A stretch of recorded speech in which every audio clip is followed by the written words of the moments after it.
The next part of the process is what I call the pre-interview. During this stage of the process, a new patient has just arrived to our clinic and they've been met by our admin staff.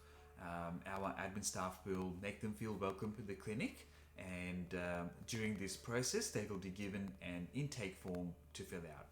Now, the intake form is very similar to the subjective interview that we're about to start, but before we do that, we give the patient a chance to write down responses to specific questions that they might need help with.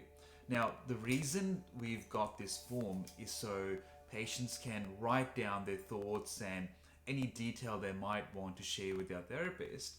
And sometimes what can happen when a physiotherapist might ask a patient a particular question, you feel the patient might be feeling a bit nervous, or the therapist might sometimes forget to ask a particular question.